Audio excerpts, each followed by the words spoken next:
And I am here this morning with CJ Kilmer from the Dangerous History Podcast. Say hello, CJ. Howdy. That means his mic is working. And I got Sean Mills from Hack My Homestead. How are you doing, Sean? I am awesome. How are you, Nicole? I'm Nicole Sauce from the Living Free in Tennessee podcast, and I am delightful today. The best thing about these morning podcasts is when we're done, I get a whole day of work to do after it. Yep. The challenging part, though, is that sometimes you're at choir till really late at night and you realize I gotta put this show together and it's 6 a.m. I better get going. Mm-hmm. but we made it. And there's a lot we can talk about today, guys. In the chat, just do me a favor, post out that we're live, make sure people know what's going on today, because if you've had difficult and deep questions, today's a really good time to get those difficult and deep questions in and maybe actually get them answered, right, CJ? I'll do my best. He's a deep thinker.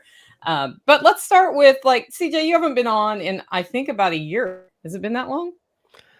Probably, if not, maybe even a bit more. Oh, I hear we have no volume. Who has no volume? Anyway. I don't know. I can hear myself. Yeah, I can hear everybody really well. Audio looks good on my side. So let me know if that's a single issue. Oh, she was muted. So single issue. Usually Margot's like a good source of these things because she has decent internet. Okay, so it's been a year. How's your life changed in the last year? I mean, it's been a hell of an adventure. That's the most positive, euphemistic way to put it. Let's see, a year ago, I was, closing in on 7 months sober. So that was good. And, but then a couple months past a year ago, so we're talking like maybe 10 months ago, something like that. My wife's back just went haywire one day out of the blue. This is from an old injury she had 20 some years ago. And had to go to the ER and have emergency back surgery, and then came home from that after staying in the hospital a long time. Not in great shape. And then in the early months of this year of 2024, she was still having issues and had to have another surgery on her spine. And now she's basically disabled, just flat out, disabled. She's got the handicap parking tag and everything like that. It's official. And so also had to leave her job and everything like that. And I've bounced around a couple different jobs. I was selling guitars and amps and stuff at Guitar Center, really mostly selling insurance because that's what you do there. For a while into the early months of this year, left that to go be, I don't know what else to call it other than a civilian frogman, swimming underneath boats and scraping off barnacles and algae and stuff while getting attacked by sheep's head. And I did that for a bunch of months. Then my hands were giving out on me because of arthritis and nerve pain and things, and I had to leave that.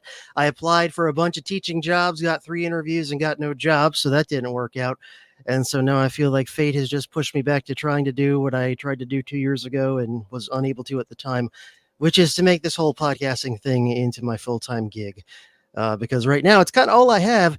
And plus my wife needs me at home as much as possible because she, still needs help a lot and has the occasional thing that if I'm home is a minor emergency, but if I'm an hour away working somewhere is a pretty serious emergency that might require a 911 call. So those are just some of the adventures I've been through over the past year. Yep. So during that time, because you've spun it very positively, did you ever feel like, man, I'm just going to give up. This is too much. Yes. Plenty of times. And what's gotten you through that? Lots of different things. Some of which I'll probably talk about a bit more when I see you in a month at the Self-Reliance Fest. But, just a few of the things that have gotten me through it. Part of it is just to keep reminding myself why I'm doing these things. And this would happen even just on days when I was going to go jump in the water at some marina. And, I'm often, when I was doing that job, which I did for about 4 months, I'm jumping into water that most people would look at and go like, no way, I'm not jumping in there for $500, and then doing this insanely physically tough job for 9-10 hours a day, and and I got comfortable with that. And I think actually it was a good thing, even though I couldn't do the job anymore. It's a good thing that I did it for a while, because it actually helped me a lot getting through some hard times, believe it or not, because I was physically exerting myself beyond what I would have ever thought I could have done before. It was just insanely physically exhausting job. And that's actually a good thing when you're trying to deal with things like stress and anxiety and depression. It's one of the healthiest ways to self-medicate that stuff. And I was outside, so I think that was beneficial to me for a long time as well. So yeah, I actually would suggest people dealing with really difficult psychological times, consider, even if it's just temporarily, as it was in my case, consider taking up a job that is physically really freaking hard and that's outside. And I really do think that helps, especially if it's a job where a lot of the time you're working on your own and you don't have a boss like constantly in your ear, that sort of thing. You don't have someone just bothering you all the time, as because that's how my job was. And so it was it was the physical exertion, it was the being outside all day, not being in an office, and it was also, I didn't realize this until just recent weeks. I've been delving a lot more into, I guess, what would fall under the big umbrella of Jungian psychology, and trying to figure out my own issues and how to get through really hard times for myself and my family, and not only make it through but come through the far end hopefully better and stronger and more capable than I was before. And so I didn't really realize it until after I was already done doing the underwater boat scraping job, which, as you might expect, is also terrifying a lot of the times too. You're in like pitch black, super muddy water, and it's Florida salt and brackish water, so there's lots of things that want to hurt you and eat you and whatever, lurking around, and you can't see them because the water is chocolate milk. And one of the ideas in Jungian psychology is this idea of the abyss, that you have to kind of like go through the abyss, um, into this scary psychological ground to come out the far side, better, to kind of as depicted in Lord of the Rings, with Gandalf falling into the abyss and coming back as Gandalf the White. As cheesy as that sounds, like there's real psychological meaning to that, and that's why people love those movies. And I realized that by jumping into those scary ass waters every single day, many times, and facing my own fears, and dealing with these things that were very hard and very scary, that it actually helped put things in perspective. And I was able to deal better with things that are very hard, like, having your spouse become disabled. Like that's a hard thing to deal with and to get through. And it's very stressful. And you're trying to figure out how you're even going to pay the bills. And then trying to help this person that's in horrible chronic pain, and there's really nothing you can do to help them, other than be there. And so, yeah, I don't know, find a difficult, scary job that replicates physically the idea of psychologically delving into the abyss. So that's That's not all. hard to do at all, That's right? all. Yeah. No big deal. Super easy. Barely an inconvenience. Well, I mean, head down to Florida. There's always barnacles to take care of, right? Yeah, I can, anybody in the East Coast of Florida, I can refer you to the company I used to work for. They're a good company to work for. It's just a really hard job. Did you already know how to dive before you took that job, or did they train you on that? No, I had to get scuba certified. I had a lot of experience growing up just snorkeling, but none of my friends or family did the scuba thing, so I didn't have any experience with that. So I had to learn it, and get certified doing that. And I had some great experiences doing that as well. Now, in the job, we're not wearing tanks on our back when we're going under the boats, because it makes you too slow and bulky, and then it makes it a real pain in the ass to like go to the next boat that you got to clean and whatever to get all that stuff off and on. So did you have like the air compressor with the garden hose and you just jumped off? Exactly. Yeah, we had a compressor with a hose.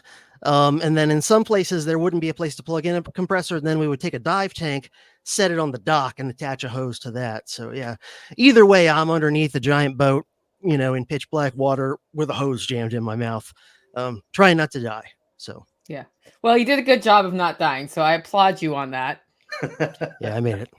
Yeah, Number one rule of survival. I've been really happy to see all your episodes rolling back out.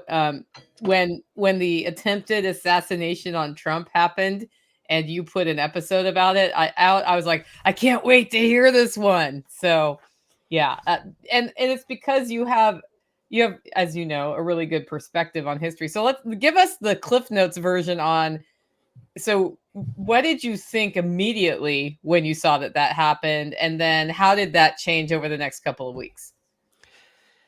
Yeah, right off the bat, it looked fishy to me. Pretty quickly, you started to get all those eyewitnesses and things of people saying things that did not match up with already what was becoming the official story. And, eyewitness accounts are always questionable. And, a lot of times you have to be just as skeptical of the alternate stories as you have to be of the official story. But, right off the bat, there were enough things about it overall that just struck me because I've looked a lot into the JFK assassination, and a fair amount, not quite as much, but into some of the other high profile assassinations and near assassinations in American history, like RFK Senior, and the almost assassination of Ronald Reagan in '81, I think it was.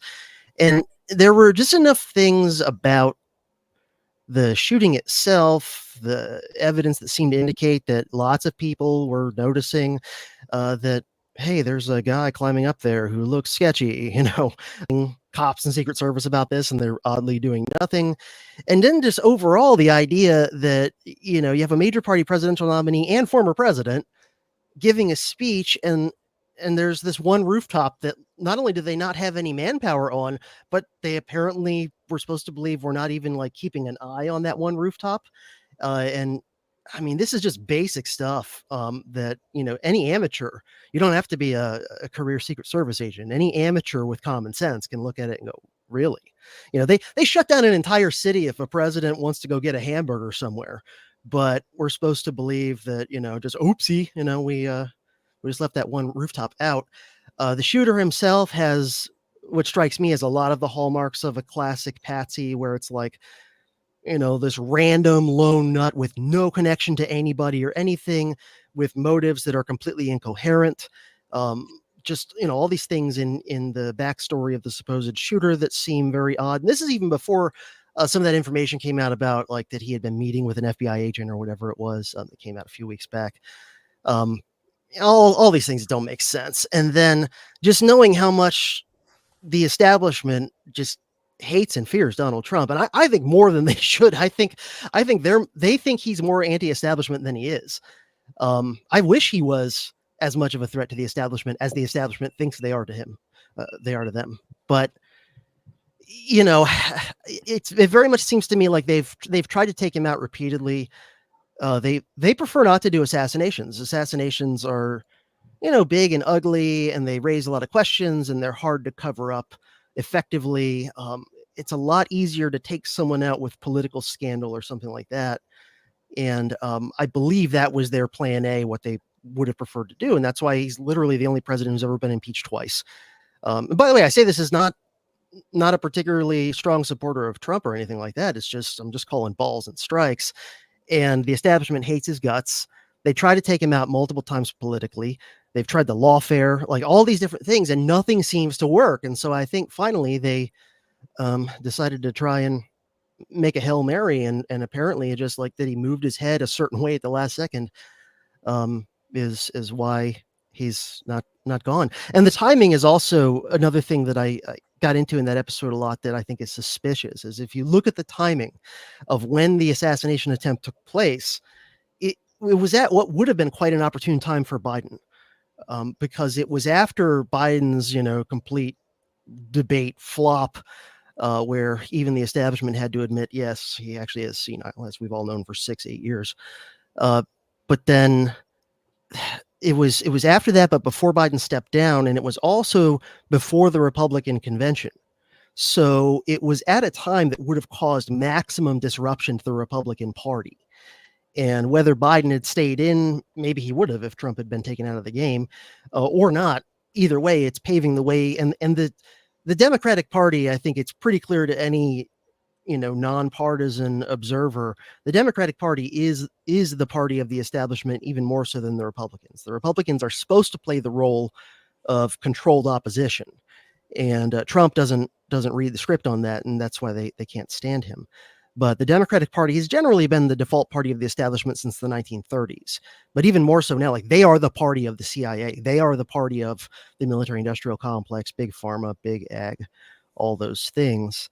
So if they had taken Trump out before the Republican convention, it would have really, because he hadn't even picked his running mate yet. He announced J.D. Vance as his running mate like several days after the assassination attempt. So the timing is another one of those things that makes me very suspicious. Do you think they'll try again?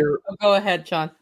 I was just going to say, there's a pretty clear motive for why the, overarching, call it deep state or whatever you'd like, would have liked for that to happen where it did. But there's not a very clear motive for the guy that actually allegedly pulled the trigger.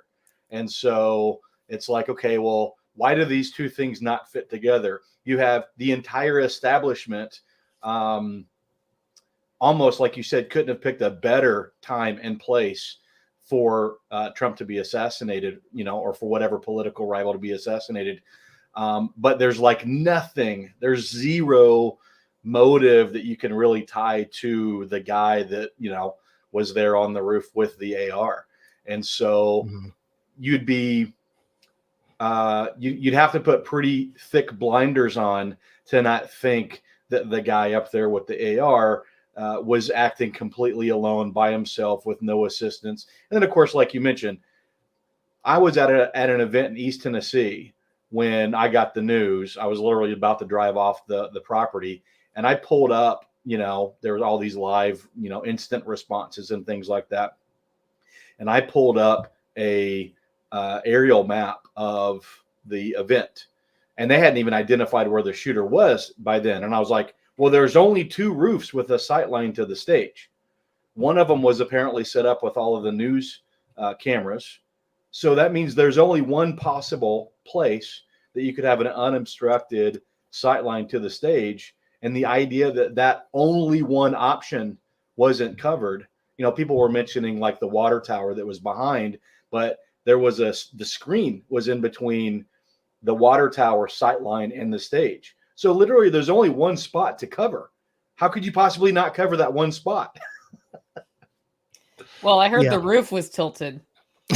Yeah, it did have a mild slope, and Secret Service and police snipers, they have no training or familiarity with operating on slightly sloped rooftops, right? Literally the roof that the counter snipers were on behind the stage was steeper than that other roof. Yeah. Well, another thing that I brought up in my episode, just in terms of like larger context, is that it is strange. Americans often are able to be easily misled about history because they have very much tunnel vision.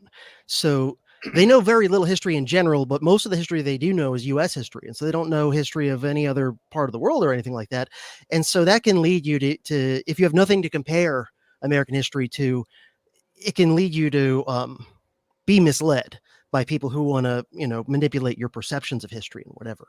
And so in American history, it's funny how if we just assume that the official establishment version of everything is true, for the sake of argument, that in American history, we're supposed to believe that whenever a high-level political person either gets assassinated or gets almost assassinated, and there's a very near miss, that the norm is it's an insane person whose motives are incoherent, who has no help, no connections to anybody, and their motives are not really political in any meaningful way, other than maybe in some like nonsensical way. So, this guy seems to be like that.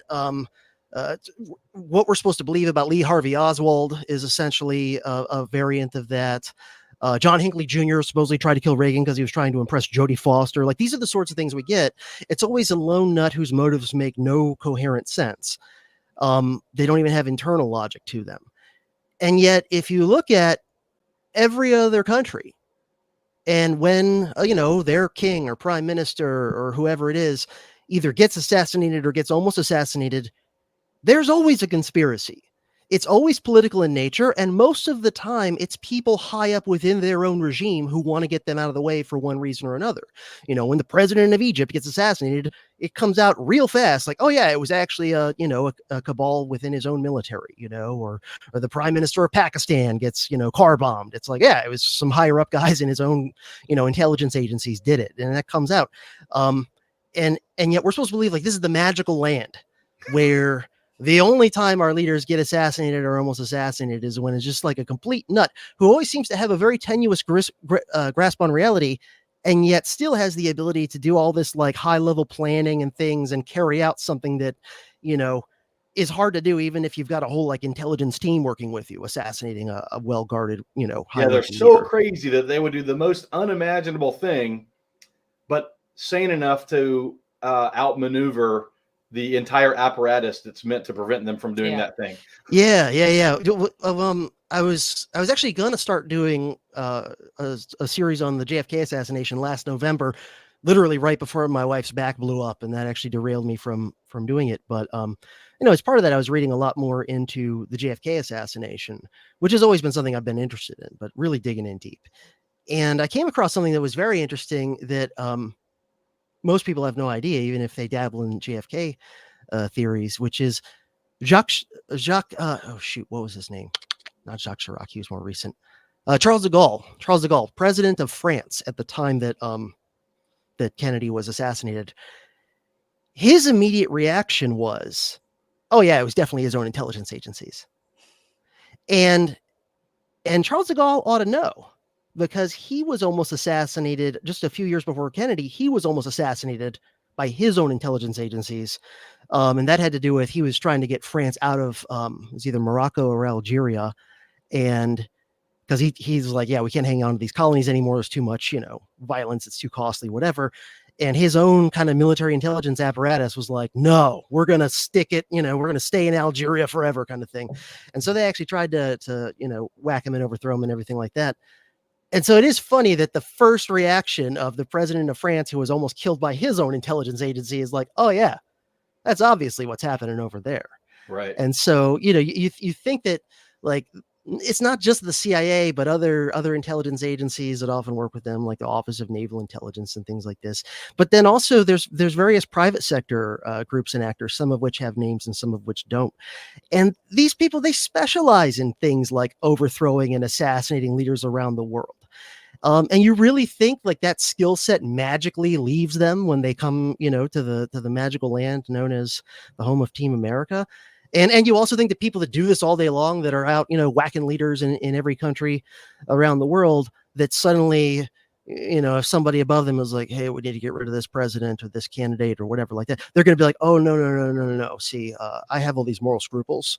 And sure, I just, literally last week assassinated the democratically elected leader of, the Congo, but kill an American politician. Why? I never. Let me clutch my pearls. It's just. Yeah, Alan Dulles, right? You look at what he did as head of the CIA, leading in the 10 years before he was fired by JFK, and then after the assassination, he's on the Warren Commission.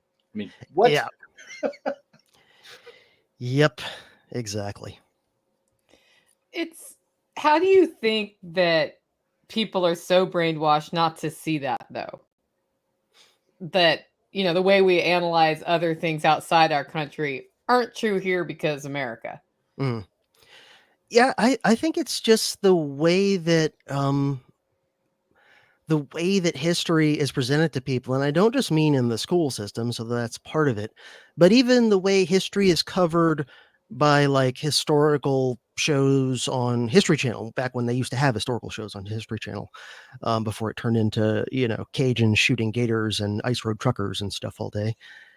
Same thing, it was overwhelmingly American centric. And then when it wasn't America centric, it was still something where Team America had a big part in it, like World War II or something like that. The joke back in like the 90s was that the History Channel was the Hitler channel, because they just kept on having, every other documentary was about Hitler and the Nazis in World War II. But yeah, I think people have the natural tendency to sort of be narcissistic in that sense, and be, more interested in their own people's history or whatever like that, but then that gets magnified. And so, it's like if you only ever eat one food your entire life, you don't even really know what that food tastes like, because what the hell do you have it to compare it to?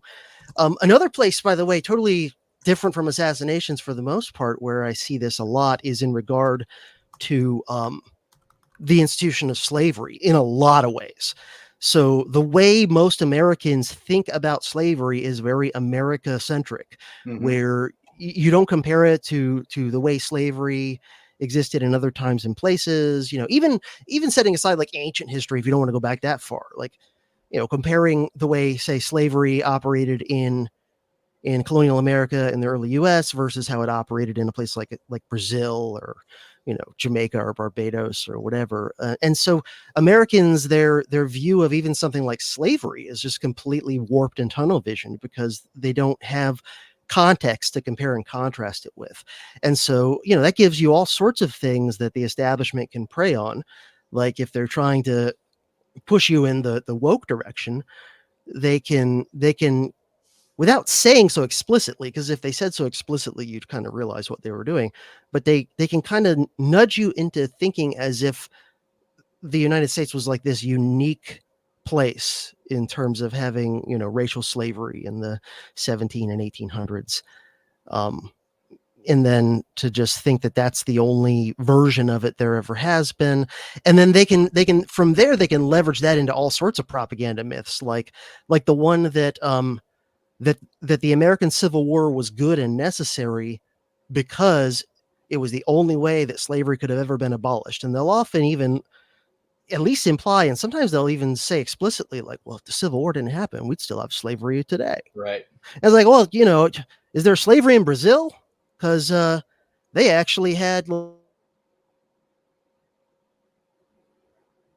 Did we just have an internet outage, or is it me? No, I can hear you just fine.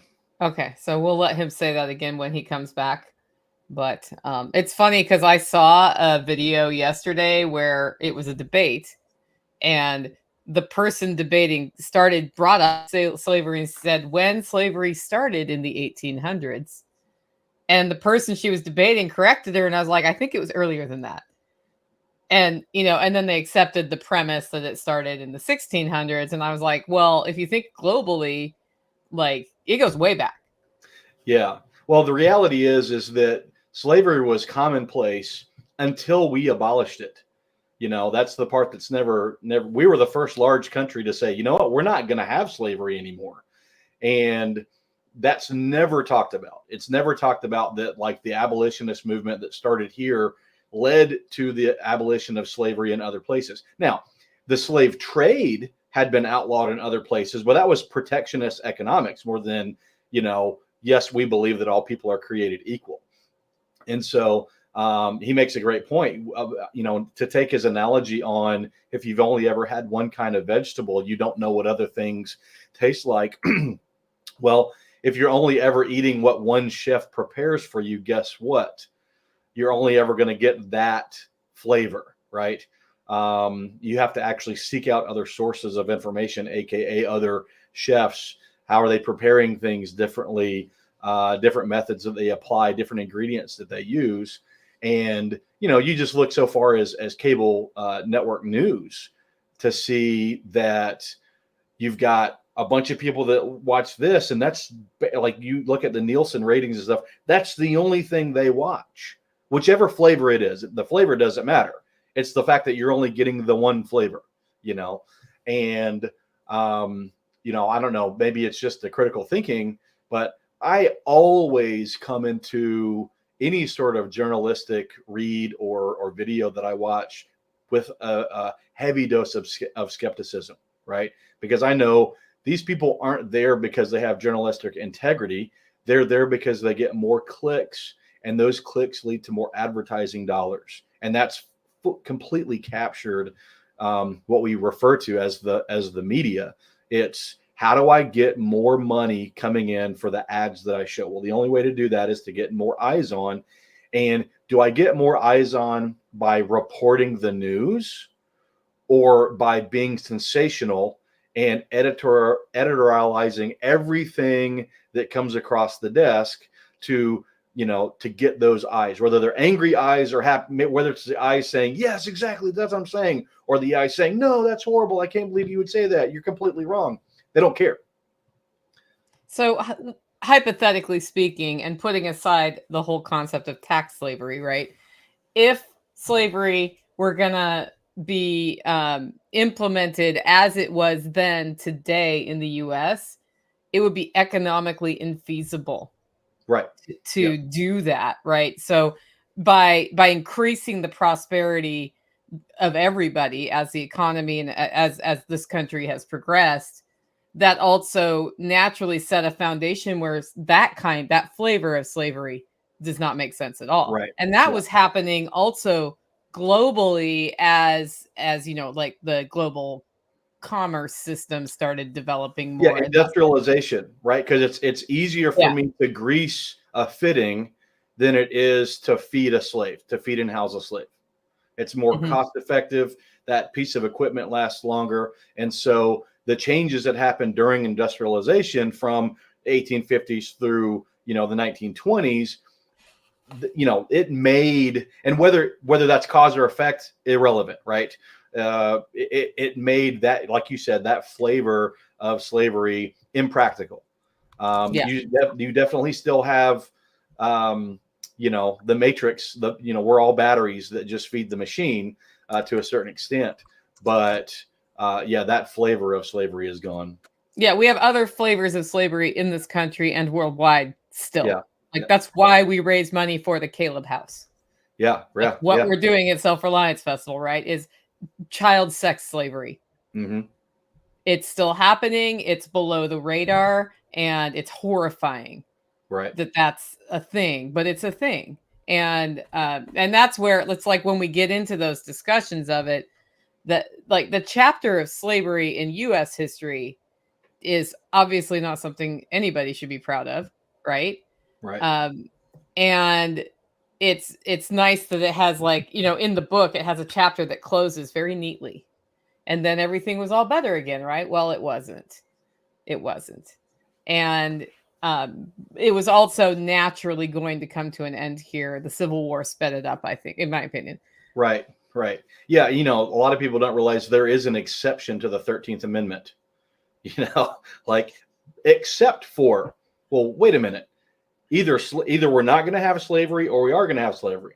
We're not going to have slavery, except for if you've committed a crime and you've been found guilty, And so you've got this whole slavery in the style of a judicial system that puts people, in jail, where their free or almost free labor is essentially the same thing.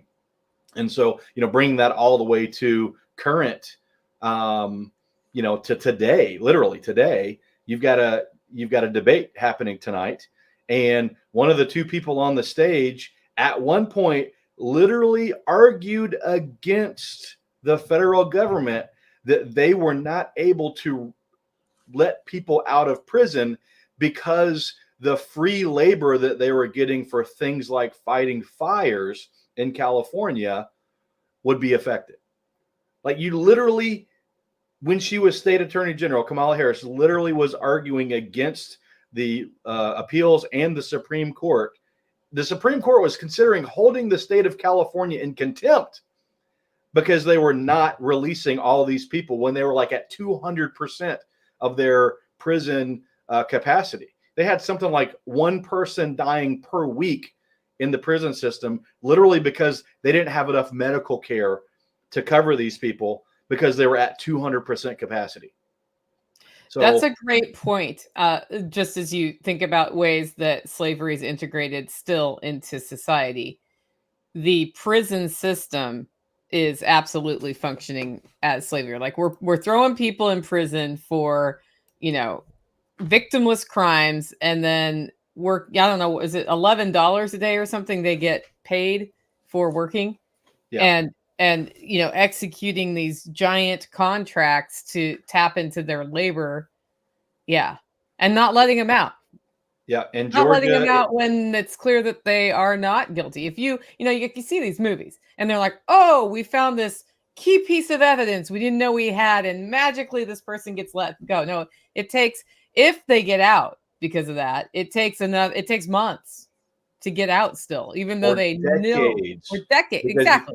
Yeah, you could have a state attorney general essentially saying, we're not arguing that there's new evidence, we're arguing that it shouldn't be reviewed. Yeah. So we agree that there is evidence that exonerates this person who's been incarcerated, but our law says that evidence is not allowed to be reviewed, so that person has to stay in jail. So then at that place, are you, I guess you just don't believe in justice at that point. You just believe in winning. Yeah. Welcome back, CJ. How was that power outage? It was annoying. I swear at least a dozen times it flicked off and then right back on within a couple of seconds, just over and over and over and over again. And of course, then once it finally came back on and stayed, knock on wood, takes a few minutes for the internet to get fully woke back up. Yeah. Figures. It's been stormy all week in the Sunshine State as usual. And yeah, of course, when I'm, trying to be on a live stream with somebody is when the power goes out. Never when I'm just sitting around, watching Netflix or something like that. Hey, do you remember the point you're trying to make about slavery or not? That's the question. Go for it again. Yeah. Well, just as an example of how the tunnel vision can be used for other propaganda purposes, right? So if you only look at, if your sort of unstated assumption is that North America was the only place in, say, like the 1800s where slavery was still a thing, and then someone tells you yes, and it's almost like a religious sort of a thing where they're like, Lincoln himself talked this way, by the way.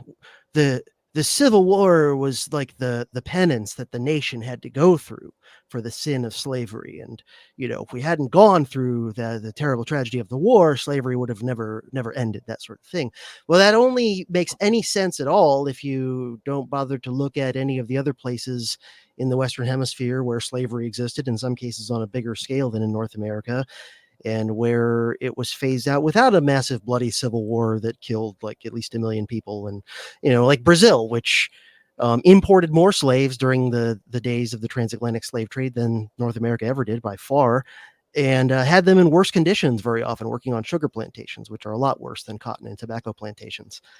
And somehow Brazil was able to phase slavery out, through kind of peaceful political means without 1 million people having to die and cities being burnt to the ground or whatever. So yeah, if you have something to compare it to, you can realize that the ways in which American history is different and also the ways it's similar. And it can make you realize things like, yeah, it's kind of weird that we're supposed to believe every time someone gets assassinated, it's some random crazy person with a tenuous grip on reality, when it's never that anywhere else. Mm-hmm. Okay, so are you going to watch the debate tonight? I don't think I have it in me. We could do a Mystery Science Theater style viewing.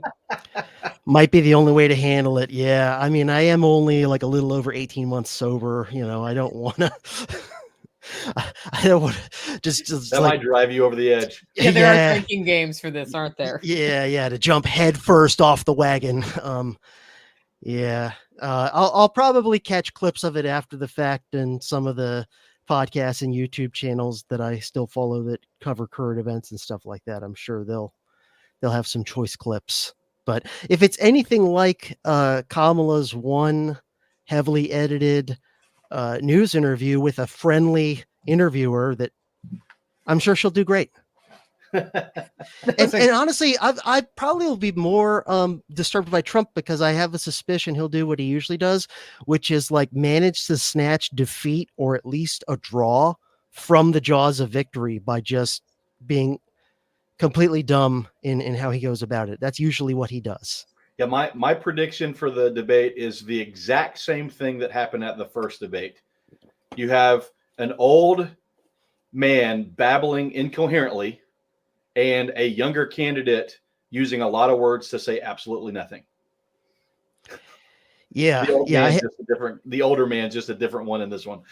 I feel like for this debate, Trump should have the option, like in Game of Thrones or in medieval times, how you could choose Your trial. champion?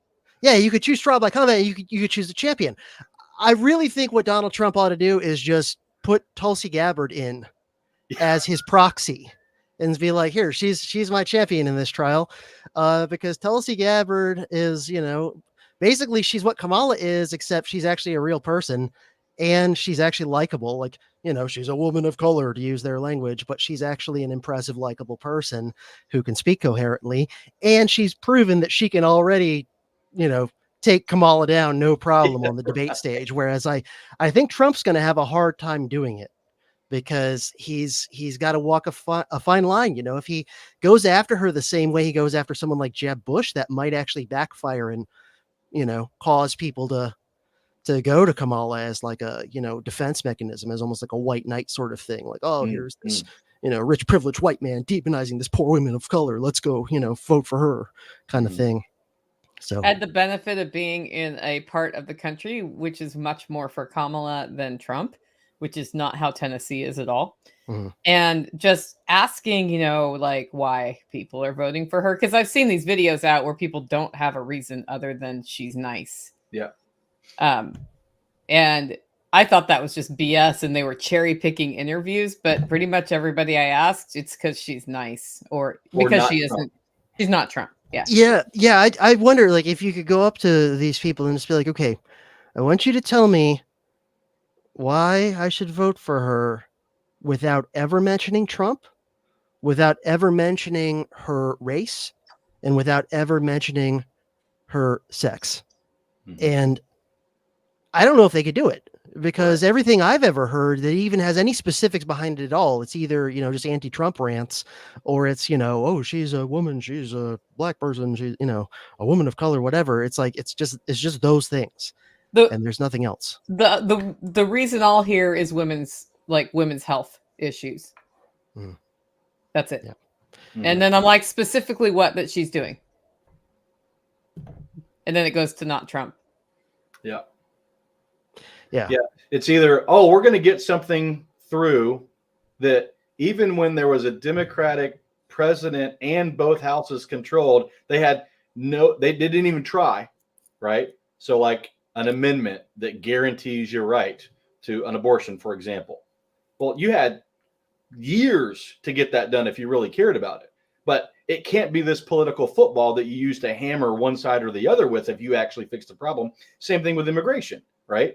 You've got both sides have had ample opportunity to actually get something done on immigration. But why would you want to fix a problem when you can just continue it being a problem to divide the population so that you've got something to fight about? So, I don't necessarily, and here's the other thing that's hilarious. They're using this language like Trump got rid of your right to have an abortion. No, the Supreme Court basically said that wasn't a constitutionally protected right. Okay. So then it goes back down to the individual states. Well, in a republic, that's kind of the way it's supposed to work, right? The states, if you don't like the state rules, you've got 49 other options. So you can literally say, well, if I'm a single candidate vote or if I'm a single issue voter and I don't like the way my state is treating that single issue, I've got 49 other options. I can look and I can go to this other place. That's literally how it's supposed to work.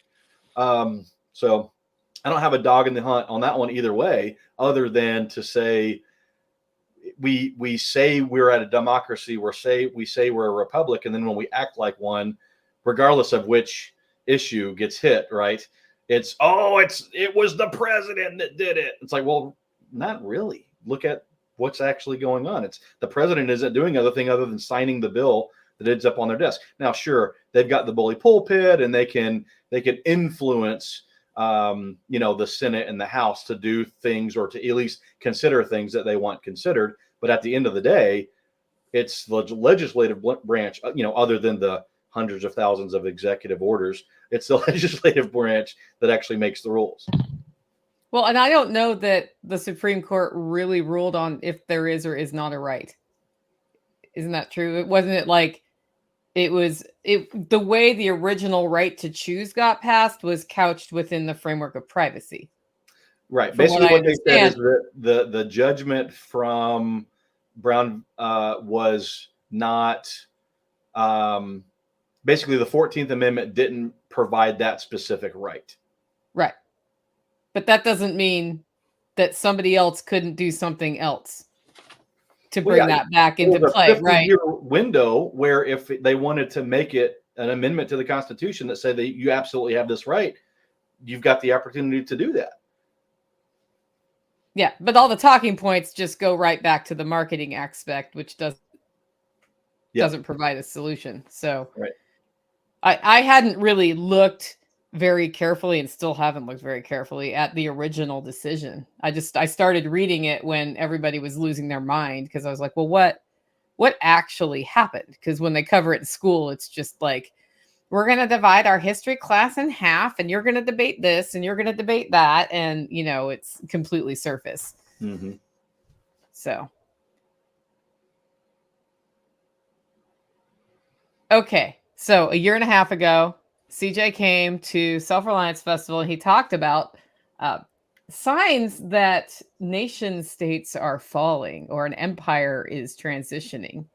And it kind of freaked people out, CJ.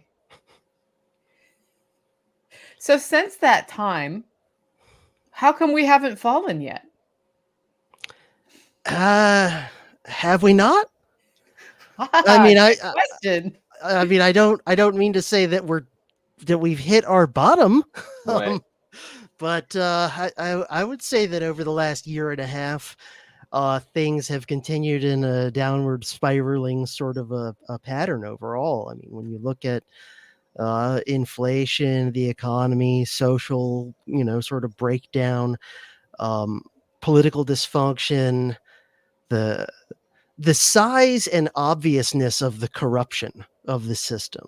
Like, the system has always been corrupt, but the scale of the corruption is just, every time I think, wow, the corruption can't get any more huge and blatant, and they keep saying, hold my beer. And at this point, it's really made me more pessimistic than I used to be about the kind of average rando muggle's ability to kind of wake up.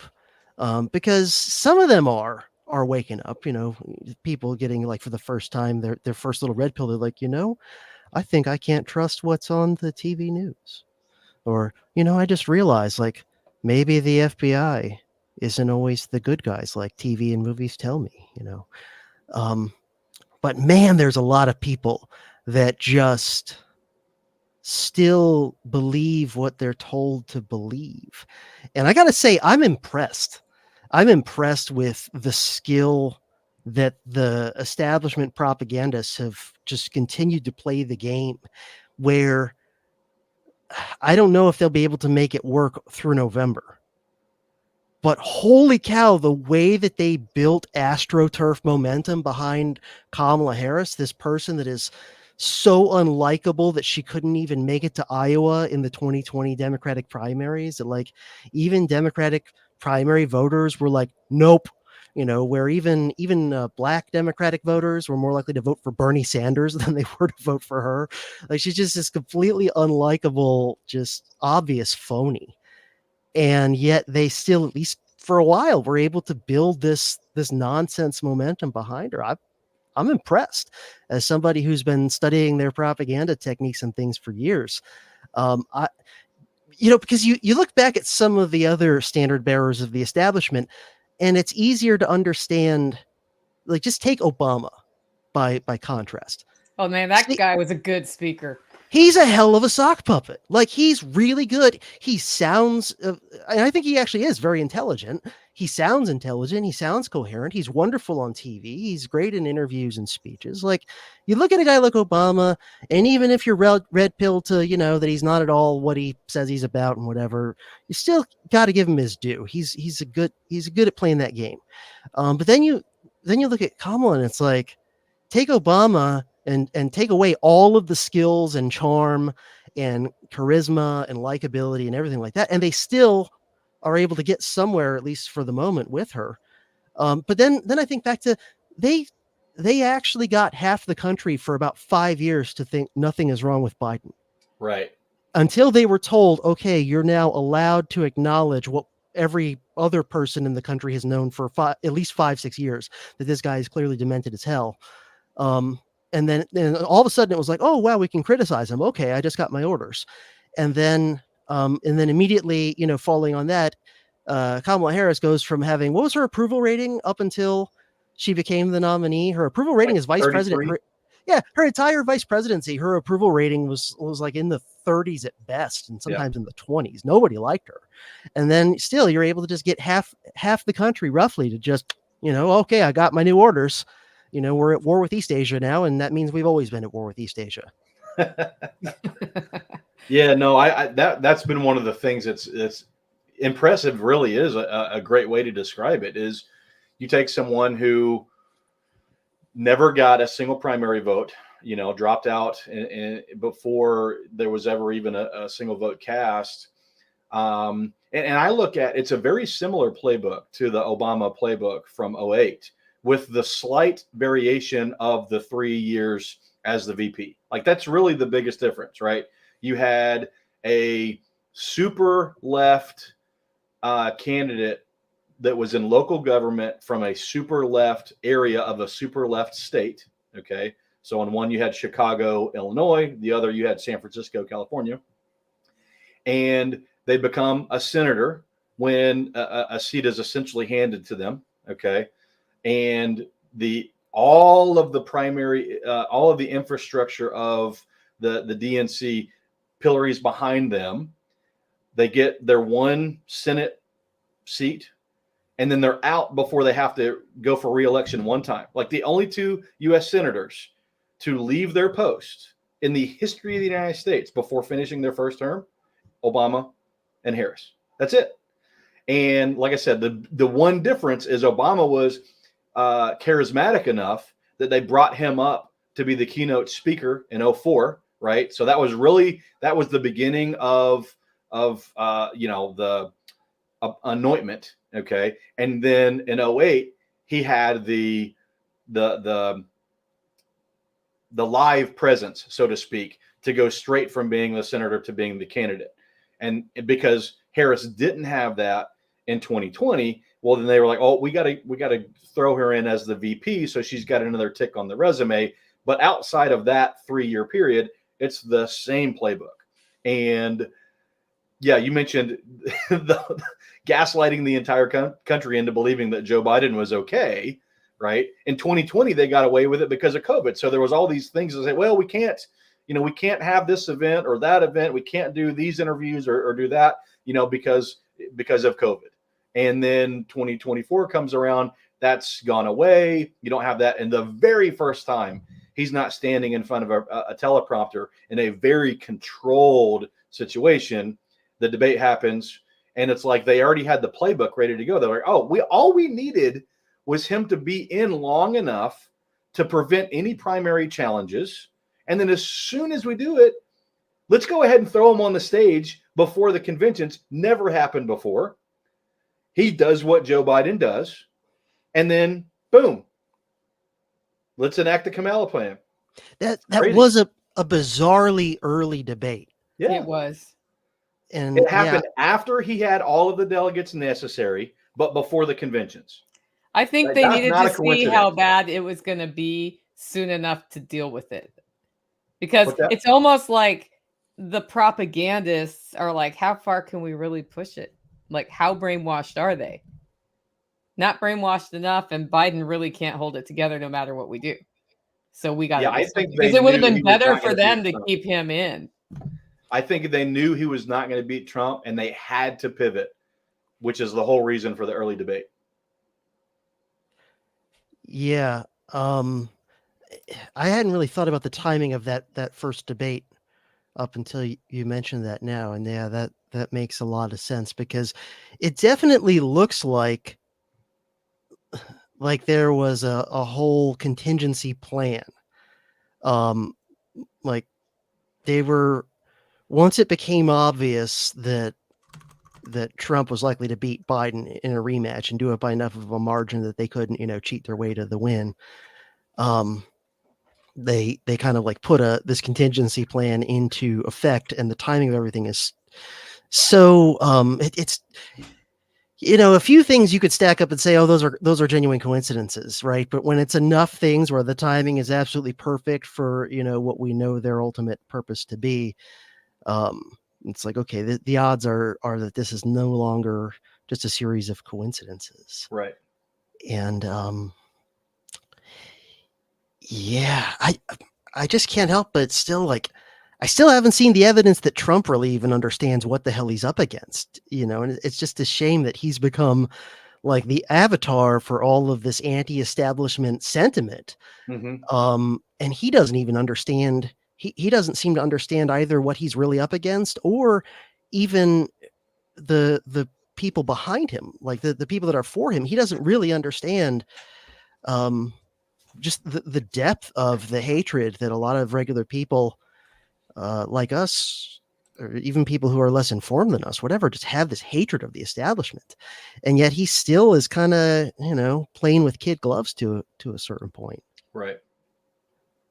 I don't know. I just wish I had seen some evidence, like him giving a speech where he's like, okay, I finally realize what I'm truly up against. And, I can't trust the Secret Service, and I can't trust the CIA, and I can't trust the Pentagon, and I can't, like, all these things. Oh, and by the way, I just realized how much I was bamboozled by Fauci and by, Big Pharma and whatever in my first term. And, he's incapable of admitting his mistakes, I think also to himself, which is never a good psychological trait. And so as a result, if you can't admit your mistakes even to yourself, the odds that you're then going to learn from them and, not make the same ones in the future. This is why, like, I understand the impulse to vote for Trump as just like a middle finger to the establishment. I totally get that. I would have voted for Eugene Debs when he was in prison in 1920 for the exact same reason, just to flip off Woodrow Wilson. But I'm still just very skeptical as to what he's going to do if he gets back in. I mean, the best argument, I guess, is lesser of two evils. He's not going to do as much negative things as Kamala would. But I've seen no evidence that he's really like ready to go to war against the establishment this time. I just don't think he even. I don't know. I think he's too arrogant and too lazy to really to do his homework. Well, how far did he get the first 4 years?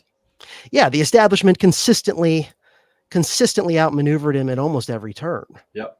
Day one, Russian collusion. Then we've got the Ukraine phone call, and it's just one thing after another. So that's the fun part of the presidential election. And then we wonder, like, and does it really matter who's in office? Yeah, when you start tumbling down that hill, the backside of, which I think that we probably have been on a downhill trajectory since the 70s.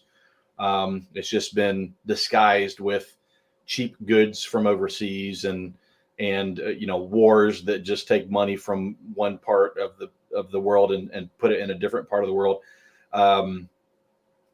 Once that snowball builds up enough snow, you're not going to stop it. And it's probably just a matter of slowing it, right? That's the only thing that you can do there is, do we send it over the cliff or do we continue the steady decline? This is why I totally got out of public policy as a career. Yeah. I was like, I'm not making a difference here, and it's killing me. It's like sucking my soul. Mm-hmm. So, and it was like, yeah, we won here. We lost 4 other places. So it's still. Well, and you think about like establishment control, right? There's so many issues that the vast majority of the population wants to happen, right? Term limits for Congress people, for example. Okay. I can't find, and I've asked, and I used to travel all over the country, cannot find one person that didn't believe that, yes, there should be some sort of term limit. And whether you go from the House to the Senate to whatever, like in a specific spot, there should absolutely be some sort of term limit so that you're not locking out new ideas. Never found a single person that didn't agree with that. But they won't even get it out of committee. So the establishment was like, no, we don't like that idea. So we don't care what you think. We're going to do what we want. Or the flat tax, as much as I hate taxes, but There have been some tax proposals that are less abusive than the system we have now that won't get likes because you can't take advantage of all of the ways around the tax code if you change the tax code. Yeah. Well, I'm actually working right now on my notes for what I'm thinking to be a little 2-part miniseries on my show about oligarchy, and in particular about the way that the United States is an oligarchy masquerading under this, banner of modern democracy. And I'm actually going to trace the idea of oligarchy back to kind of like 16 and 1700s Britain, believe it or not, where you had monarchs who were trying to be absolute monarchs for a little while, and because there's always a justification myth for a government, right? They never just are honest enough to be like, listen, like we've got all the big guns, and so you have to do what we say, or else we'll like drag you off to a dungeon and maybe kill you. Because if they were that honest, then the people who are not part of the governing class, who are, the vast majority of people, might actually get crazy ideas in their head about like, well, we don't want that. And so let's just get rid of these people that are trying to rule us. And so there's always a founding myth. There's always like some kind of woo-woo story about where these people with pretensions to rule you get their legitimacy. And so you had some monarchs in the British story who were trying to be absolute monarchs, and the justification was the divine right of kings. And then they got overthrown and civil wars happened and whatever. And essentially you end up with the parliamentary system with the monarch of limited powers, and then a parliament that makes really a lot of the day-to-day governing decisions. And so, so the myth of the divine right of kings no longer works under those circumstances. And so the people who are really running the show are a handful of rich guys in parliament. Essentially, it's an oligarchy, but they can't tell the people like, yeah, we're just going to be an oligarchy because we're rich and powerful. So we're going to rule in our interest because that's what we want to do. And so instead, what they come up with is this whole mythological smoke and mirrors thing that falls apart with any critical rational thought, but it sounds good enough and plausible enough that people tend to want to believe it, which is this idea of representation, this idea of popular sovereignty, this idea that, oh yeah, this one dude in parliament who, has a district or whatever that has 1 million people in it. Yeah, he represents those people, as if that makes any rational sense. If you take it apart, actually take it literally at face value. Like, what does that even mean? How the hell could you represent 1 million people? Right. Mm-hmm. Which, is what's a current House member in the US represent? I think something like 700,000-800,000 people. Right. It's like, how does he even know what those people all want? And what about the fact that like a lot of them want contradictory things from the others? And does he just take an opinion poll and do what they want, what a majority wants him to do? If he does that, why do we need him? Why don't we just have like an algorithm that does that? And all these sorts of things. But anyway, this idea of representative democracy, sovereign, popular sovereignty, all this stuff, this is just the new fairy tale that replaced the divine right of kings to justify the system. And what it does is it makes an oligarchy not look like an oligarchy. And believe it or not, I'm going to tie this all back into Woodrow Wilson. Because, yeah, I know. Who could have seen that coming? Because he really was the guy who understood kind of where, quote unquote, modern democracy was going. And he thought it was a great thing. But his whole idea of modern democracy, and I just recently came across an unpublished manuscript of his from when he was a professor that he intended to blow up into a book, but never got around to it. And it's actually called something like Modern Democracy. And when you look at what he's describing, it's really oligarchy, but it's with all of this like, veneer on the surface of like elections and appealing to the people and that sort of stuff. And so my argument is, and I'll probably call my second episode in this little mini series my argument is modern democracy is just oligarchy with extra steps. That's all it is. It's good marketing. Yeah. It's Oh, yeah, good and that marketing because, like, how would it really go if we had popular representation? Like, if it was everybody voted one vote and the way it goes, the way it goes. How would that work for us, do you think? Where would we be? Yeah, well, I mean, I think the masses of the American people actually, when they're sort of left to their own devices, they often have good instincts, I think. Like, I think a lot of average Americans have like this instinctive distrust of concentrated power. A lot of Americans have like a reflexive tendency towards like a non-interventionist foreign policy. They have like an instinctive, like, something's up with Wall Street, I don't trust them. Like, they have a lot of good instincts. By the way, I would say this about Trump himself. Like, he has a lot of good instincts. But then if you have these good instincts, but you're not willing to do the homework of really trying to understand what your instincts are telling you and why, then you're able to be misled on the here and now. So, for example, a lot of the American people have an instinct of like, yeah, we shouldn't be involved in all these foreign wars on the other side of the planet that have nothing to do with us, right? Which I would consider very healthy instinct. And yeah, they can say in general, in the abstract sense, yeah, I'm against, stupid foreign wars that don't concern me.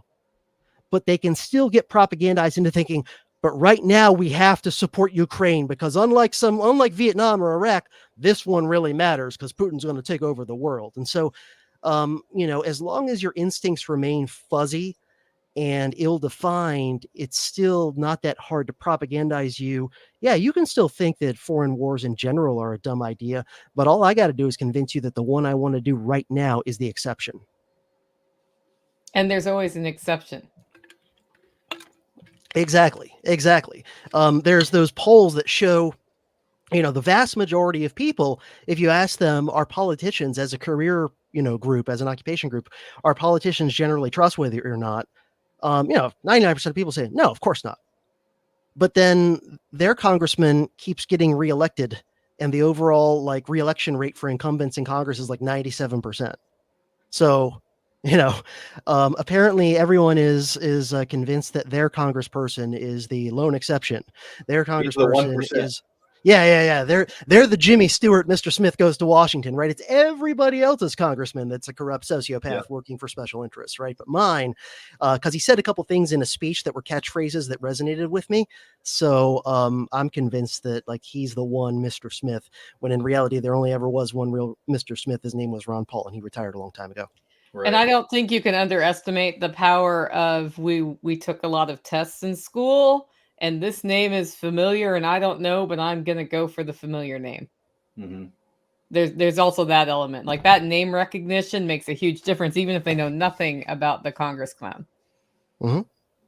Yeah. And the people that run the establishment's propaganda apparati, whatever, they've been up to this for over 100 years now. If you go back to the early kind of beginnings of modern propaganda, with notorious guys like Edward Bernays, people like that, they've been refining this for a long time.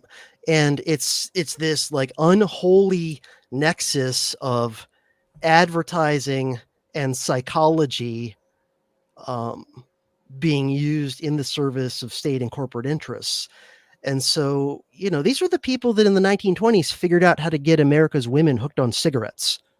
When prior to the 1920s, smoking cigarettes was generally seen as like a man thing and was sort of taboo for women. The only women that did it were like prostitutes and women who didn't give a crap about taboos, But Edward Bernays, who had, already had experience propagandizing America into World War I, went to work for the cigarette companies of America, and he found out a real clever way to get America's women in the 1920s to all get hooked on cigarettes, which was make it seem like the hip, cool, new feminist thing to do. Right. And so he launched the famous Torches of Freedom campaign. Like, hey, ladies, you don't want to go vote. Yeah, exactly. You don't want to let the patriarchy tell you what to do with your own body, do you? Right. Hip, enlightened, modern, feminist flapper women, they all smoke cigarettes because they're liberated. Don't you want to be liberated? Mm-hmm. And it's sort of like this proto version of woke advertising, where it's like you're using this, this social ideology to market a product that's actually terrible for the very people that you're marketing it to. And I don't think they've given up on those things. but Oh, great yeah, for the You guys on the don't top. think they've given up on those things? yeah. Yeah. Well, I hope during your oligarchy series you talk about the Constitutional Convention, who went, right? What some of the justifications were for that, because there a case can be made that it was literally guys that held the Revolutionary War bonds that were ensuring they were going to get their money, right? When Shays' Rebellion played into, well, look, see, this is why we have to have this thing. This is why we have to change these rules, and so that we deify the framers of the Constitution and the founding fathers and all this, but a significant majority of the guys that were there setting all of this up were there protecting their own interests. Oh yeah, for sure. And yeah, the Constitutional Convention was very much like an oligarchic uh, coup, right? Where under the Articles of Confederation, there wasn't really yet a national level oligarchy. There was like each individual state had its own local oligarchy that kind of Yeah. like ran the state, but a local oligarchy is less dangerous than one that can, like an oligarchy that's just running Massachusetts, um, is a lot less dangerous than an oligarchy that's running all 13 or 15 or however many colonies or states or whatever you're going to have, right? And so, yeah, I mean, I'm a believer in the iron law of oligarchy. I think that every government essentially is an oligarchy, whatever its pretense is, whether it's supposedly a one-man dictatorship or supposedly a democracy. In practice, they're all oligarchies, right? But it's just like, which oligarchy is more dangerous, right? The one that can only call on the resources of like a couple million people in one little state, or the oligarchy that's got 400 million people, the wealthiest economy ever, thousands of nukes, like all these things. Yeah. So the more they have behind them in power and resources, the more dangerous they are, which I kind of thought everybody understood that, but apparently these days it's been drummed out of a lot of people's heads. Right. Well, they don't talk. I mean, everything they do is to try to get you not to think about that. Yeah. If the U.S. balkanizes, how do you think that would go down? That's one of those questions I should have asked with a lot more background, so you had a chance to really think about it while I was talking, huh? I think it very heavily depends on who's in certain key positions of power when it happens. I think it's very likely that the establishment is going to try and hang on like to the death. I feel like the establishment, you're going to have to pry the carcass of the American empire out of their cold dead fingers kind of thing. Now, whether it'll work or not, I don't know. The one story that gives me some optimism that things might play out not too badly if that happens is the Soviet Union and the fall of communism in the Warsaw Pact in the Soviet Union, where in most cases there was not much violence. That's one thing to be optimistic. On the downside, though, a lot of the reason why that didn't turn really ugly is really just that Gorbachev at the end of the day was a decent human being. Like, and I still think it's a miracle that someone who is as decent of a guy as he was made it to the top of the Soviet power structure. Like that's a miracle. Like that system normally selects for, who's your most Stalin-y kind of monster. Yeah. Who kills the most opponents before it's time to choose? Yeah. Or best case scenario, it's somebody like Brezhnev, who's just like a really, a really corrupt bureaucrat and is able to rise in the power that way. And he's not a psycho like Stalin, but he's, just a kind of a blah bureaucrat. But yeah, I mean, it would take somebody in the White House who's like the American Gorbachev in a way, the person who would go in there not intending to shut the whole thing down, but who maybe kind of inadvertently moves things in that direction by trying to fix the system. Right. And then who, once it becomes blatantly obvious this thing isn't fixable and you've actually sped up its decline, is going to have the humanity to not send in the tanks at the critical moment. And Go ahead. Sorry. I was going to say, how does the oligarchy leverage balkanization of the U.S. to their advantage, because there's also that option. Yeah. I guess some of them might try and decide, well, if they're realistic enough to realize that the system is beyond the point of repair, to then say, okay, the American empire is no longer going to be a viable thing that I can parasitize my money and power from. Maybe I want to try and be like, I don't know, the king of the Northeast, or, whatever it is, or Gavin Newsom or somebody's like, all right, I'm just going to be the emperor of California. Those sorts of things are possible. And for sure, you see that in some of the places in the aftermath of the collapse of the Soviet Union, where sort of like local oligarchs set up somewhere, or, even the oligarchs who sort of became like the next Russian, government. And you see that too in a lot of places where, the last big empire before that, the British Empire, when they were sloughing off all of their different colonies and what have you. And a lot of those places, things went relatively smooth. Places like Australia and Canada that were largely self-governing for a while anyway. But then in a lot of other places, it was a bloody mess. You can look at what happened between India and Pakistan when that was partitioned, when the British were on the way out. That turned pretty darn ugly. And there's still the threat of nuclear war over that today. Ugly. Yeah. Yeah. So yeah, it's not a, like, it's something that I'm in favor of, but I'm fully aware of the risks. And yeah, I mean, it can get very, very messy, but also when you look at how they've very effectively divided the country to close to 50-50, with a two-option approach to every question in the world. Yeah. It's almost really, like they can get more power if they then separate into two nation states, or a group of different nation states where it's just basically one or zero on either side of that line, and make people even more violently opposed to each other, so they're focusing there and not at the oligarchs. Yeah, I'd say that really it's more like a 3/3. You've got 1/3 believes one side, one third believes the other side, and the other third doesn't care. Which is essentially, if you look at like election turnout, that's basically the way that works out. You've got 70 million that vote for this guy, 70 million that vote for that guy, 70 million that doesn't care.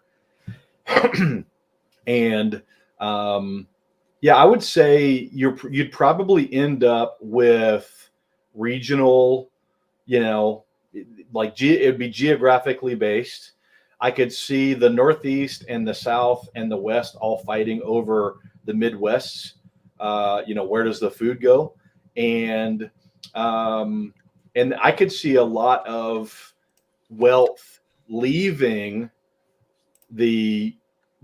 leaving North America and going and finding other places where it's easier to establish control quickly by throwing around money. And whether that would be a good thing or a bad thing for the U.S., who knows? But I think that when you talk about the amount of wealth that's been amassed at the top, that's one of the big differences with even the Soviet, even the Soviet oligarchy. You had all of the people at the top of the party who are essentially given all of these state-run utilities and media companies and things like that. But even there, it was less concentrated than we have it here. And so I could see a lot of people saying, well, you know what? It's easy. It's going to be easier for me to go set up, in Poland or Belarus and do some of the things that I want to do with a captured government infrastructure that's already there. And I'll let the whole thing in the U.S. play out over the next, 50 years. We'll go ahead and get a plan put together, but it's probably my grandkids who are coming back with the resources extracted from another country to execute the plan here. But then the flip side of that is when you think about natural resources, even with all the extraction that we've done, we have, at today's valuation, trillions and trillions and trillions of dollars of natural resources in this country. So then you could see the opposite happen, and you could see powers from outside our borders coming in, as China's done in Africa and locking down these geographies just so that they can get access to those local resources. Yeah, the getting back to what I was saying before about tunnel vision, I think we also have to keep in mind, and this ties into what you were just saying, Sean, which is that the American establishment is really part of a globalist class. And they are internationalists. Like, these are the people that literally go to the World Economic Forum and Bilderberg and all these things. And like, there is a reason why, for example, Americans who are hardcore anti-Trumpers also had really strong anti-Brexit opinions. Like, which is strange when you think about it, and vice versa, right? That the Brits who were the most anti-Brexit also happen to be the ones that are suffering from TDS, even though Trump isn't their president. Mm-hmm. And so there is this like global class, and there's layers to it. There's, at the top, there's the sort of Rockefeller, Bill Gates type, people. But then there's what might be considered like people who are not much above upper middle class, but who are still like culturally part of that internationalist liberal elite, right? The people who don't have real loyalty to their own nation, who actually feel more kinship with people who are just like them in Europe or just like them in Australia than they do feel like they have with like the blue collar fellow Americans who live, one county down from them. And so those people might be very likely to, to leave, to just go somewhere else, at least for a while. So here's a question from Pippinized. Any thoughts on further war or aggression happening before the U.S. election? Besides the alien invasion, which is scheduled for October 5th and 6th, which is why you should not go to Camden for Self-Reliance Festival, because aliens are coming that weekend. I'm going to tell you right now, if aliens do show up, that's exactly where you want to be. That was a legitimate objection I got, CJ. So I'm just saying. Oh, wow. Last spring, it was the Rapture. This fall, it's the alien invasion. Yeah, I remember that Rapture. That was a good one. That was one of my favorite Raptures that I've been to. Yeah.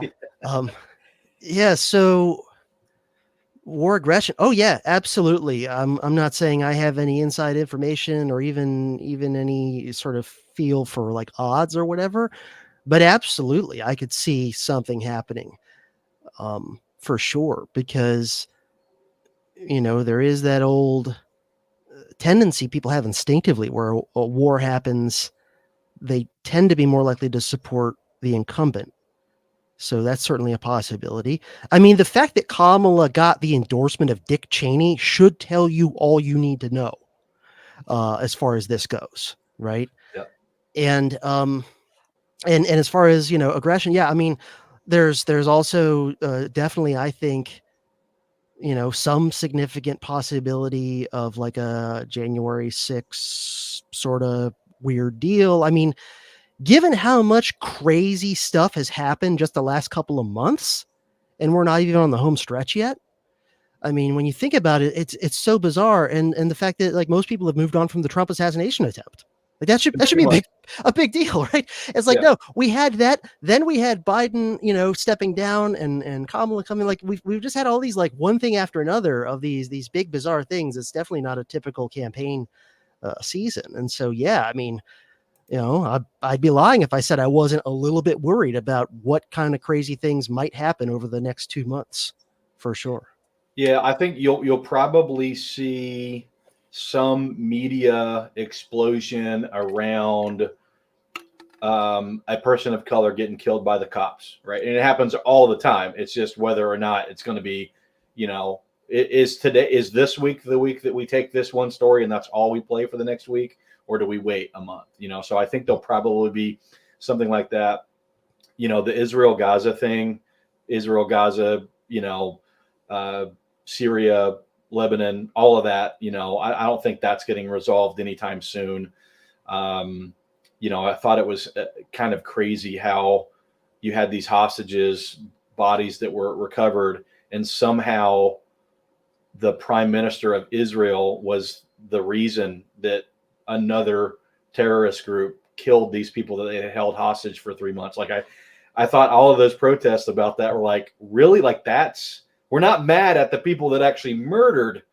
We're mad that the guy that's been working on trying to get these people back for 3 months didn't do it in time. To me, that seemed like a little bit of let's decide what the narrative is, and then as soon as we have some sort of media story where we can push it, we're going to explode it out. Remember the Nord Stream pipeline?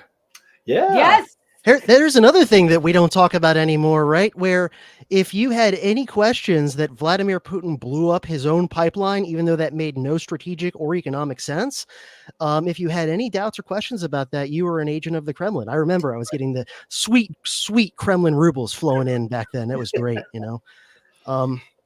But yeah. Now, if Seymour Hersh is right, which he usually is, it was actually an American operation essentially. But even the limited hangout is now in the establishment press that, it was a rogue element of Zelensky's government that did it. It was like his defense minister acting without orders or whatever, which I think is totally a limited hangout. I mean, that guy might have been involved on some level, sure, but it was ultimately a Western, American and probably British op. But I mean, just look at something like that, right? And, could they do something like that in the next couple of months that shakes things up? And then that brings back up the whole, narrative, which is still dormant in a lot of people's minds to some degree of, well, we all know Russiagate was really real. Like there's a crap ton of Democrat voters walking around who are like, I don't care that even my own establishment media has now admitted that was all bullshit. I still believe it. Like that's how much of a true believer I am. I'm still wearing a face mask in 2024 when I'm by myself riding a bike outside. That's how hardcore I bleed blue. Yeah. I legit saw somebody doing that 2 weeks ago. I'll tell you what I don't think you'll see. Outside. I was like, whoa, okay. Two things I don't think you'll see before the end of the year are any sort of terrorist attack that starts from outside of the country. So you could see some sort of domestic terrorism thing, which will be white supremacy, but nothing from outside, because then people are going to flow to who's the more authoritarian. They can't afford that. And then I think the other thing that you won't see is a recession. I think that they tried to push that through late last year. There was enough extra money sitting on the sidelines to where it didn't materialize. And now, the powers that be can't have that before the election at this point. So I don't think you'll see that. I think that it'll come within the next 12 months, but not within the next 2. I think we're going to see cyber something. Oh, I think like cyber something. I think it's, I mean, I don't think for 100%, but I think there's a high likelihood we will have another cyber something that affects the capacity for people to do financial transactions in one way or another. Because so not like a colonial pipeline hack, but something more like the CloudStrike thing. Yeah.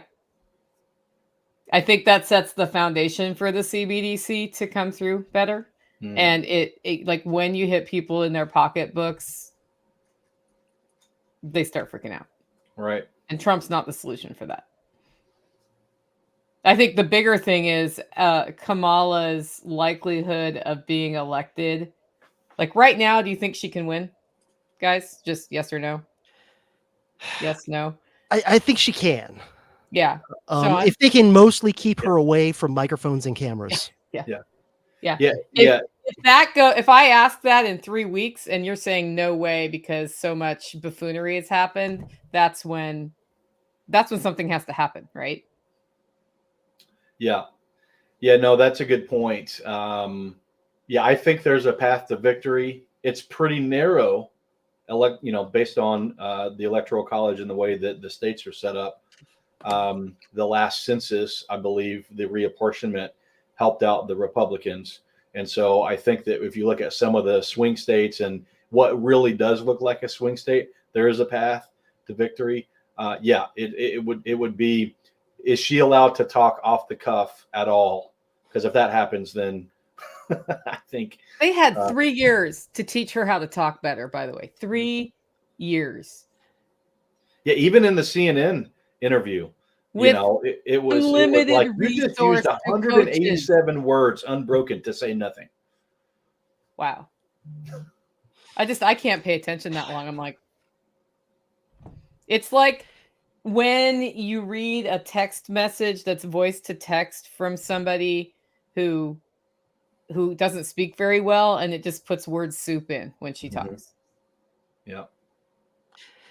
Yeah, I still can't believe that the same establishment that was able to give us Obama, like, they can't even find a sock puppet that's half as good as Obama at playing that role. I mean, they've declined a lot in just like a decade. If this is the Yep. best they've got. First the best they had was Joe Biden, and now the best they got is this lady. It's like these are both people who seem to be like completely mentally incapacitated every time they I talk. think they were sure that Hillary would get an 8-year run, and that they would be able to um, basically build someone up over that 8-year period to be the next one. And Trump, accidentally winning in 16 caught them by such surprise that they're kind of like backpedaling, trying to figure out which direction to go. I think that they knew with absolute certainty that they were going to get 8 years of Hillary, and that was going to allow them to set the stage for the next phase. And when they didn't, you end up with Joe Biden and Kamala Harris. I think they underestimated how unelectable Hitler was. Yeah. And, they're pulling the woman card again.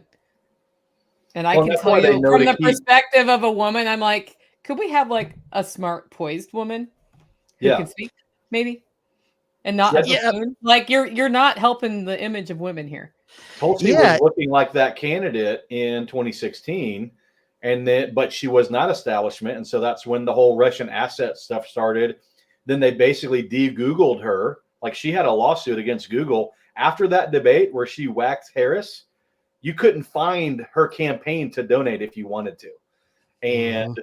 and I think that I think once that happened, it was like, oh well, like the Democrats really have never been the party of democracy. Like, if you look through going back to the 1800s when they established the Democratic National Convention, they're constantly silencing parts of the electorate to make sure that they get what they want, and yeah, I think that whole idea of women empowerment and people of color empowerment and everything. If you saw what they did to Tulsi Gabbard, you realized, oh, they're captured just like every other entity is. Right. Yeah. I mean, Tulsi Gabbard, if they actually believed honestly the things they say they believe, and they weren't just shills for, big corporations and the intelligence apparatus and the Pentagon. I mean, Tulsi Gabbard was made in a lab in a way. It's like, not only is she a woman of color, but she's very, in the superficial senses, she's similar to Obama. She's very articulate. She's very charming and charismatic. Frankly, she's a good looking woman. Like, she's an attractive woman who looks good on TV. Like, that should have been a slam dunk landslide. Every woke Democrat in the world should be falling over themselves to vote for her. But she's not even that anti-war. She's just kind of anti-war, Right. and that's enough for them to be like, nope. We're gonna treat her as if she's the straightest white dude we've ever seen. Right? We're gonna throw her ass under the bus. We're gonna act like she's got the white privilege. Meanwhile, here, woke people, you're supposed to support Joe Biden now, the oldest, Right. whitest guy we can find in the continent of North America. Yeah. I think that's a great note for us to transition to closing comments, because we've been on about an hour and a half. So, Sean, what do you got for us to close this out? Yeah, just focus on your personal liberty. That's the number one thing that you can do. Identify what you can do to take back control of your life, whatever that looks like, whether that's starting your own business, growing your own food, buying a property out in the middle of nowhere and stocking a bunch of Band-Aids, guns and firearms, whatever that is. Focus on what you can do, because you're not going to slow this train down. If you want to find me anywhere, Hack My Homestead, pretty much across all, social platforms. I pretty much share like the cool stuff that I'm working on right now. I'm turning my front yard into a swimming pond, and so I've got some stuff out there on that. But yeah, that's my closing advice: is we should be aware of what's going on, but we should also understand that as individuals, what we can control are the things immediately around us: our family, our friends, our homesteads. Okay, CJ, what do you got for us? How do people connect with you? How can they meet you in person? Oh yeah. Well, come to the Self Reliance Fest in almost exactly 1 month from today, and I'll be there. I'll be speaking there, and I'll be hanging out there the whole weekend. So Are yeah, you I bringing was your guitar? yeah, you know what? I'm gonna try and get a travel guitar actually, which I haven't had a travel guitar in a while. So it's gonna be a decent but inexpensive one. That way, if TSA breaks it or loses it, I'm not out one of my really nice ones with a lot of Mhm. sentimental I have value a and stuff. usable acoustic guitar I could bring. It's just not electric. Okay, yeah, I might bring along one. I don't work at Guitar Center anymore, but I'm good friends with somebody who still does. So let's just say I can still get things on the employee discount if I want. Nice. So that's a possibility between now and then. Awesome. But yeah, I mean, I would say and this ties into some of the stuff I'll be talking about there, and some of the stuff we talked about towards the beginning of this live stream. That one way that's helped me cope with a lot of the difficulties I've been going through over the past year or two and not fall into where I have been not long ago of the depths of addiction and really bad depression and all that stuff is to reframe the difficulties and the challenges and things in your own mind as a hero's journey. It sounds cheesy, but it really has helped me a lot. And so, when that catastrophe falls on you, that stress falls on you, that thing goes wrong out of the blue on you that really knocks you off balance, think of it as this is the call to adventure. And I've got to be the hero jumping off into the abyss so that I can save the day and come back with the boon, with the elixir, to share with those I care about. Well, I always love talking with you, CJ and Sean, and watching CJ go through what was the hardest year of his life, I'm certain, and not fall back on alcohol has been. I'm just really proud of you for doing that, because it's extra hard when you're like, I'm early in my journey on addiction, and now I just got smacked in the face, and he did it. And he still does it every single day. So kudos to you. I can't wait to see your session at Self Reliance Festival and actually just get to hang out and talk, because that'll be kind of fun. And guys, if you want to get tickets, it's selfreliancefestival.com. If you get a VIP pass, then you can come to the dinner, among other things, and hang out with CJ one on one.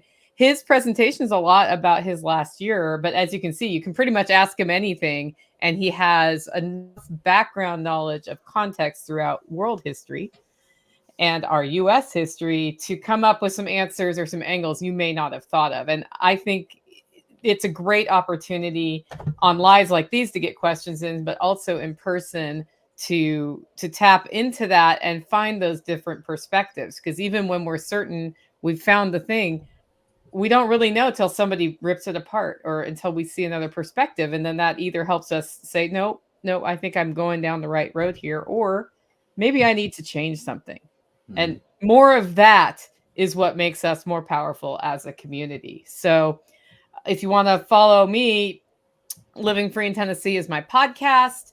And if you want to see a totally different pool build than Sean's, you can go to my Sauce Swims videos and see what's happening there as we get ready to deploy a totally commercial swim spa thingy on the Holler Homestead rental property. So with that, we will see you next week and make it a great week.